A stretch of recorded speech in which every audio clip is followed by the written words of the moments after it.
Ке извлече ли Рамис Мерко жива глава за спорната набавка на службеното луксузно возило Ауди А6? Струшкиот основен суд на располагање има 2 месеци да одлучи дали ќе го отфрли обвинението против него. Судиката која го води предметот образложи зошто и потрепат се одложува судскиот процес кој се влече од месец април, но главната расправа никако да почне. Одбраната и јавното обвинителство истакнаа предлози во однос на кои судот мора да провери, особено во однос на предлогот на одбраната со кој што бара на судот да донесе решение во поглед на тоа дека е настапена застареност на кривичното гонење. Одбраната на неприкосновениот Мерко, која истакна дека располагала со 68 вербални и материјални докази, сега смета дека Струшкиот градоначалник за набавката на Аудито не требал воопшто да доживее судење, од тогаш поминало многу време.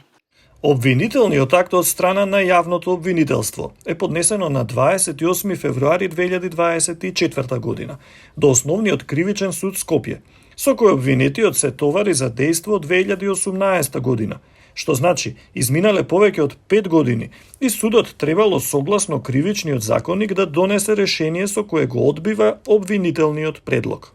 Но јавниот обвинител Никола Јолевски потенцираше дека дел од доказите на одбраната се нејасни и нецелосни и значително ќе придонесат за одложување на постапката со факти кои, како што рече, воопшто не се релевантни. Во обвинението меѓу другото стои дека во 2018 година без претходно одобрение на годишниот план за јавни набавки од страна на општинскиот совет, во услови кога општината имала долгови и блокирана жиросметка за сума од 67.000 евра, Мерко купи автомобил Ауди А6 и 4 Шкоди во вкупна вредност од 114.000 евра. Главното рочиште за овој судски процес се одложува за 2 септември.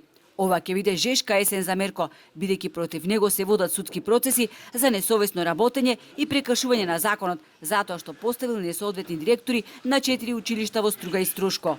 Тој седна на обвинителна клупа по 1 година откако беше ставен на американската црна листа поради корупција и мешање во судски процеси.